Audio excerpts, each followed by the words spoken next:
should lie to you. America must know that God is not a man, but he is the eternal and the absolute.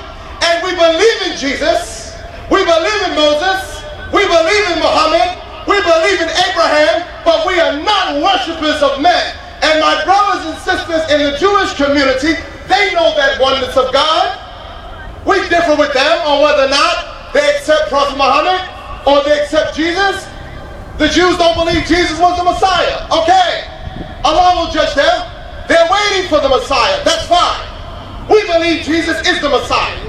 And we believe in his return. And we believe that Prophet Muhammad is Allah's messenger. And we intend to believe that. And we intend to die on that. And we're not turning back. This is only the beginning, because this is America. This is the next generation. And I want these young people to know, as I conclude, that you brothers and sisters, you can become anything you want in America. You can become anything you want in America. If you want to be America's next president, you can be that. You can be America's next president. You can become the best lawyers, the best doctors, the best engineers, and the best teachers. You are America, and America is you. And you do not have to disconnect from the struggle of our Muslim brothers and sisters in the gates of the world of Islam. As Muslims, we respect Jewish life, and we respect the lives of our Palestinian brothers and sisters. But the reality is, these politicians, they're not trying to make peace between the Jews and the Arabs. They're not trying to make peace in Palestine. They've been playing with that political cake pad or that political situation. They've been playing with that for 60 years. If you say you love Jesus and you're a Christian, I say prove it. I say when you speak up for the members of the Jewish community, remember that little boy in Palestine who's 5 years old, who has his legs pulled off or who's made blind, not because he committed a crime, but because of the crimes that are committed against him. Remember those little children, because if you love Jesus, you can never have slavery. If you love Jesus, you would never have had Jim Crow laws. If you love Jesus, like you say, you can never have a ghetto in America where the blacks and the whites are still segregated and separated, and black America still lives in a mental game of slavery, and economically they're disconnected from the country, and foreigners can come to America and be prosperous, and the ghetto still look like a ghetto. I challenge the white Christians in America to reach out to those black Christians in the hood and make the ghetto look like it looks on the other side of uptown Manhattan. If you love Jesus. If you love Jesus, why do you drop bombs? Why do you kill so many people? People say Muslims do so much killing. Open the books of history. World War I, World War II. What happened? It wasn't Muslims. I want you to think. You gotta go and read the books. They say the Muslims are anti-Semites. How could a Muslim be an anti-Semite? We are the Semitic people. Not only that, shall I remind you, where did the Jews experience the Holocaust? In the gates of Europe, under the supervision of a Christian leader named Adolf Hitler. There's never been a Holocaust against the Jews in the world of Islam. Never have we killed 6 million Jews.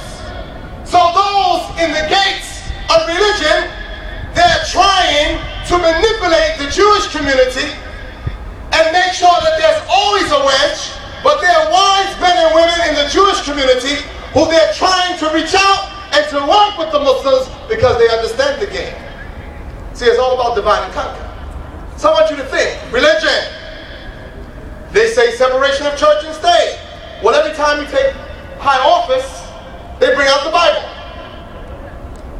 Yet Congress says that Congress shall not have the right to establish religion of any sort. People say this is a Christian nation. Well, let's check with the Native Indians. Let's see what they think, unless they don't count. America is a land that belongs to God.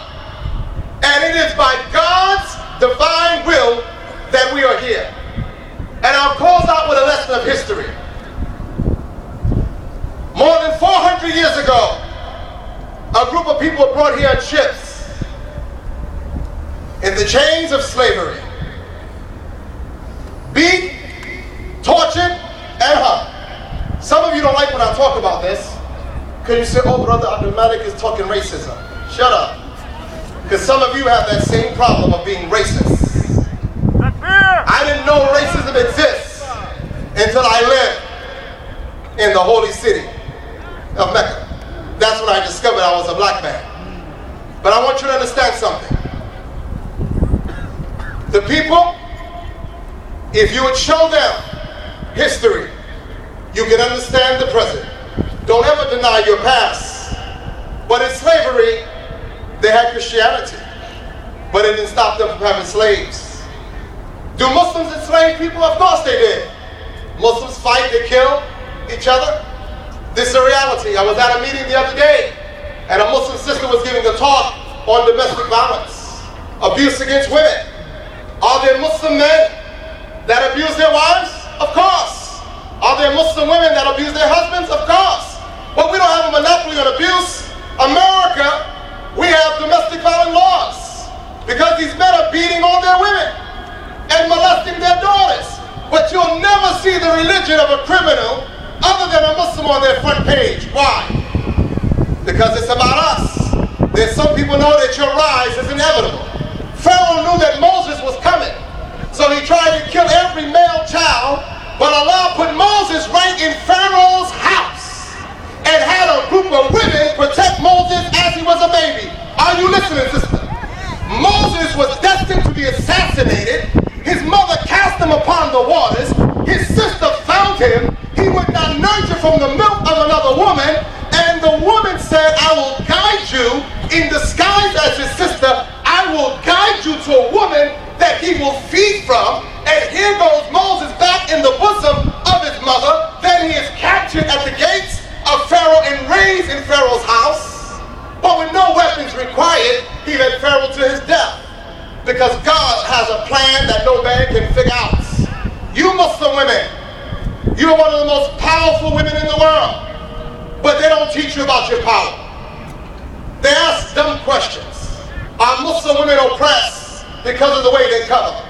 Well, Oprah, if you're listening by chance, I want to know when they have Playboy and Hustler magazines in America on these newsstands, I want to know if you think that is a desecration and a disrespect to women. I want to know in America, my Christian brothers and sisters, when you check into any one of America's hotels, in their yellow pages, they have escort services where women sell their bodies to total strangers in exchange for paper money. I want to know in America, is that the dignity and respect that we're telling our daughters that we respect them in that fashion? That's why people don't like Islam, because we shut that down. We shut that down.